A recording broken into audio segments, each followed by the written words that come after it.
E aí, pessoal, bom dia. Estamos gravando aqui, estou gravando direto da escola, tá? Nossa revisão para o terceiro formulário, que ocorrerá já no finalzinho dessa semana aí. Vamos direto ao ponto, beleza?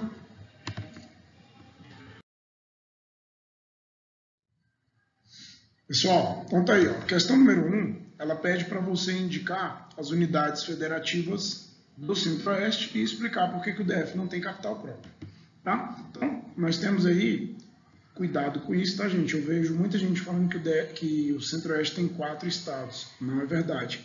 O Centro-Oeste ele tem 4 unidades federativas, sendo 3 estados e o Distrito Federal, tá bom? Então, você tem aí o Mato Grosso do Sul e Goiás, tá? São as unidades federativas do Centro-Oeste. O Distrito Federal também é uma unidade federativa, mas não é estado, tá? Então, temos 4 unidades federativas: Mato Grosso do Sul, Goiás e DF. Por que o DF não tem capital própria? Gente, vocês já aprenderam no início do ano que o Distrito Federal é a unidade federativa autônoma criada para abrigar especialmente Brasília, a capital do Brasil. Então, tem capital dentro do território do DF? Tem. Capital qual? Brasília, mas não é capital do DF, é capital do Brasil. Tudo bem, pessoal? Uma questão importante aí para vocês dominarem, tá? É essa localização do Centro-Oeste, né? E aí a questão 2, ela ajuda nesse sentido. Indique os estados que fazem divisa com a região Centro-Oeste, tá? Então você tem lá, ó, olhando o mapinha, você tem Rondônia, Amazonas, Pará, Tocantins, um pedacinho da Bahia, Minas Gerais, né? São Paulo e um pedacinho do Paraná, tá? Todos esses estados brasileiros, eles têm algum pedacinho ali em contato com as unidades federativas do Centro-Oeste, tá? Lembrando que faz divisa com esses estados e que faz fronteira com 2 países ali, ó, Bolívia e Paraguai, tá? Em contato ali com o Mato Grosso e o Mato Grosso do Sul. No caso da Bolívia e no caso do Paraguai, somente com o Mato Grosso do Sul. Ok, gente? Pessoal, então, olha aí, nós temos a questão 3, pedindo para você indicar e caracterizar a forma predominante de relevo no Centro-Oeste. Tá? Batendo o olho no mapa aí pela legenda, você já sabe que predominam os planaltos, né? E como a gente pode caracterizar um planalto, né, gente? Os planaltos, primeiro que eles são divididos em planaltos baixos e planaltos médios, né? O plano alto, né, daí o nome, uma área plana e mais alta que as áreas à sua volta, tá? Geralmente ele é uma formação geológica mais antiga, né, desgastada ao longo do tempo, formando essa superfície mais plana. Tá? Tem baixas altitudes, mesmo sendo os planaltos médios, você não vai ter altitudes tão elevadas, por exemplo, como das montanhas, tá? Mas você vai ter altitudes aí que vão variar entre 200 até 800, 900, chegando até 1.000 metros, em alguns locais, nos planaltos médios, chegando até 1.300 metros de altitude, tá? Estrutura mais cristalina, rochosa, bom pela sua formação geológica. Então, temos aí no Centro-Oeste predomínio de planaltos. Okay? Pessoal, a questão 4 pede para a gente indicar os climas presentes no Centro-Oeste e caracterizar aquele que predomina na região. Tá? Então, olhando esse mapa aí, você percebe que pela legenda nós temos aí em verde o clima equatorial, ali no norte do Mato Grosso. Tá? Nós temos aí predominando o clima tropical, tá? Que é essa parte laranjada. Tá? E temos lá no cantinho do mapa, embaixo no sul, nós temos clima subtropical. Veja que essa parte do Brasil aí é cortada pelo Trópico de Capricórnio. Tá? Então, um pouquinho de clima subtropical. Tá? Então, temos climas equatorial, tropical e subtropical na região Centro-Oeste. E qual deles predomina? Tá óbvio, né, gente, que o que predomina é o tropical. Tá? Como é que a gente pode caracterizar?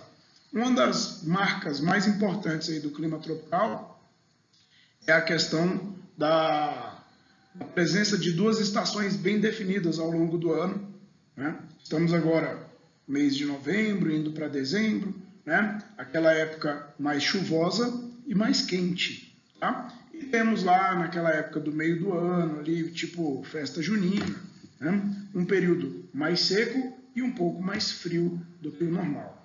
Né? Então, a principal característica é que ele não tem chuvas bem distribuídas ao longo do ano. Você tem uma época mais seca, tá? E uma época mais chuvosa, ok? Então, tá aí predomínio do clima tropical na região centro-oeste. Pessoal, então, como a gente tem o clima tropical predominando na região centro-oeste, né, nós temos aí o predomínio da vegetação típica do clima tropical aqui nessa região, é o cerrado. Né? Então, vamos ver algumas características importantes do cerrado. Tá? O cerrado, ele tem esse aspecto aí que você percebe na foto, né? Arbustos, árvores de pequeno e médio porte, de troncos tortuosos, né? Folhas pequenas para evitar grande evapotranspiração, raízes profundas, né? Para buscar água no subsolo nos longos períodos de estiagem, aí, como eu falei, essas plantas elas estão localizadas num local cujo clima tem um longo período aí de seca, né? Ou de estiagem, assim por dizer. Tá? Outra característica do cerrado é que os solos do cerrado eles são férteis do ponto de vista da presença de sais minerais, né? São ricos em sais minerais. Entretanto, você tem ali uma questão de acidez um pouco mais elevada, o que pode prejudicar as plantações. E a gente já tem solução para isso, né? O processo de calagem, tá? Adição de calcário no solo em quantidades adequadas. Isso aí o engenheiro agrônomo vai calcular de forma adequada para que a gente possa poder ter uma boa produtividade agrícola. Tá? Então, o cerrado está aí, algumas características importantes. Outra característica que vale lembrar é a sua grande biodiversidade. Né? Você tem uma fauna e uma flora muito vasta aí na região do cerrado. Ok, gente?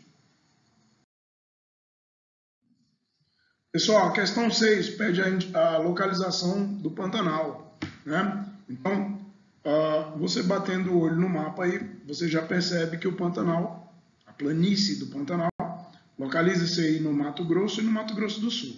Tá? De forma mais elegante, a gente pode responder que o Pantanal ele localiza-se no sudoeste do Mato Grosso e no noroeste do Mato Grosso do Sul.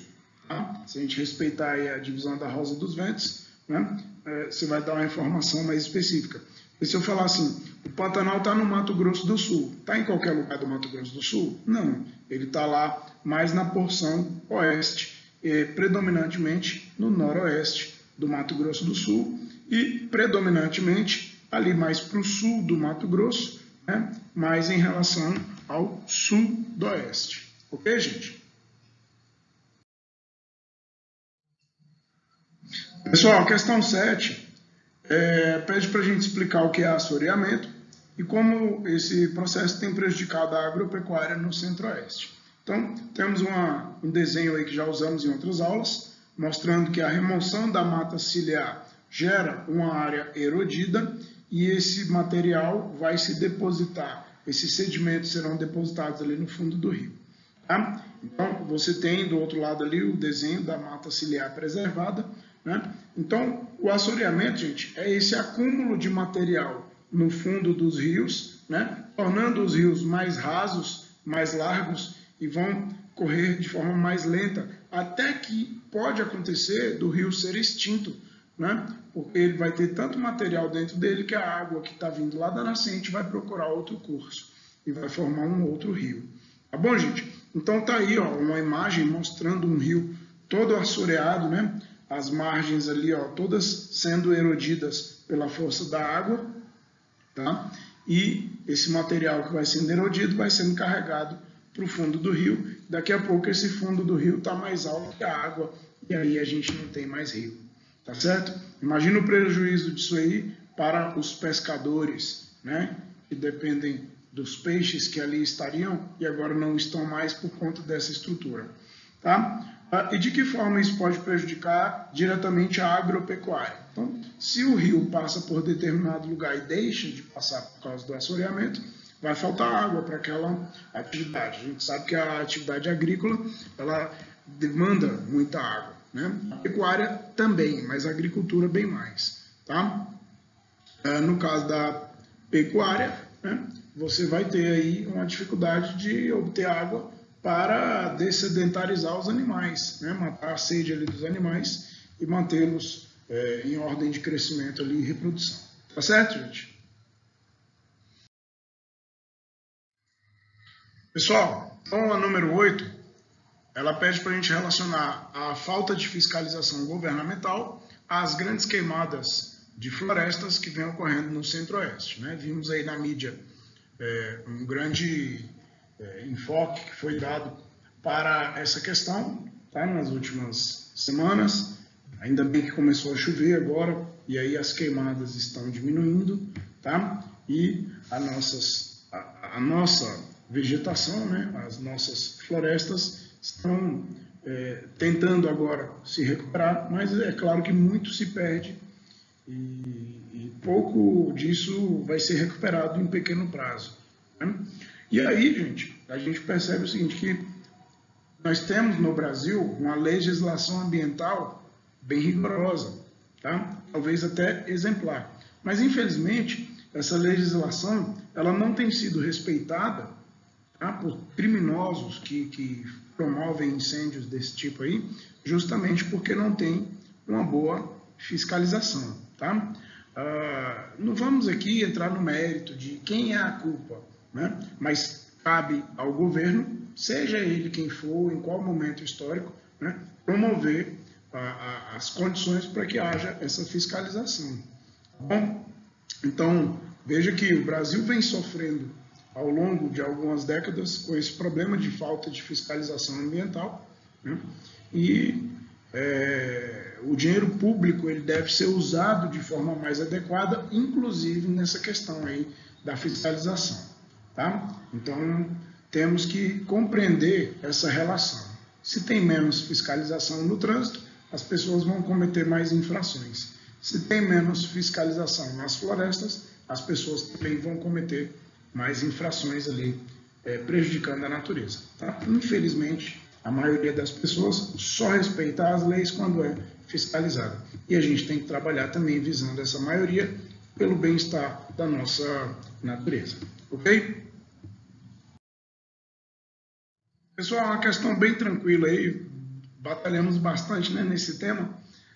Número 9, quais são as atividades econômicas que mais contribuíram para o crescimento econômico do Centro-Oeste nas últimas 6 décadas? Não só para o crescimento econômico, mas também para o crescimento populacional da região, né? Foram essa foto aí belíssima, né? Ela contempla essas duas atividades. De um lado da cerca você tem uma fazenda de criação de gado, do outro lado você tem uma plantação. Então, é a atividade agricultura e a atividade pecuária. A gente une as duas e chama de agropecuária, tá? Então, essas atividades realmente foram aí os motores que trouxeram mais pessoas e mais riqueza para o Centro-Oeste. Tá? Centro-Oeste tem o maior rebanho bovino do Brasil, como vimos já nas outras aulas, tá? E ele é produtor aí de boa parte da soja e do milho produzidos no Brasil, ok?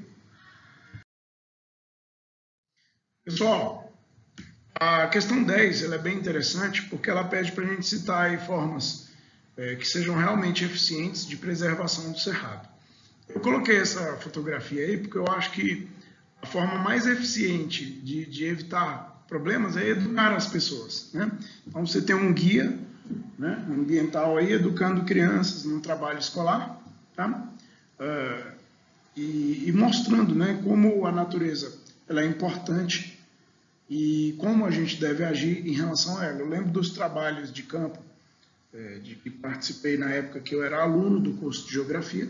Tá? E realmente eu acredito que a educação ambiental ela é a maior ferramenta que os governos podem usar para evitar problemas, porque ali você está evitando, você está cortando o mal pela raiz, literalmente. né? Se você ensina as pessoas a respeitarem o meio ambiente, você, por exemplo, não vai precisar de tanta fiscalização, como a gente falou nas questões anteriores aí, em relação, por exemplo, às queimadas, né? Então, na minha opinião, a forma mais eficiente é uma educação ambiental, né, que realmente convença as pessoas da importância de se preservar o meio ambiente, tá? Mas outras coisas a gente pode fazer também para preservar, né?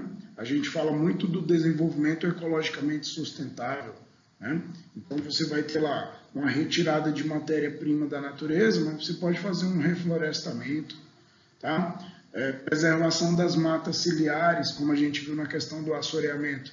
Se você preserva as matas que estão às margens dos rios ali, você vai ter rios mais saudáveis, né? Mais duradouros, menos assoreados, né? Levando água para mais locais aí. Então isso aí vai contribuir também para essa preservação do cerrado. Tá bom, gente? Obviamente evitar queimadas, né? São formas de preservar o cerrado aí também. Se você simplesmente não fizer uma queimada, você já está ajudando demais, né? Agora imagina se todo mundo não fizesse as queimadas criminosas, né? E estão destruindo aí boa parte da nossa natureza. Tá? Então fica para vocês aí essas 10 dicas, tá? E espero que ajudem bastante aí no próximo formulário, tá? E vamos caminhando aí para a reta final, tá bom, gente? Daqui a pouquinho a gente está de férias, tá? Fiquem com Deus, uma excelente semana para vocês, obrigado por terem assistido e até a próxima. Tchau!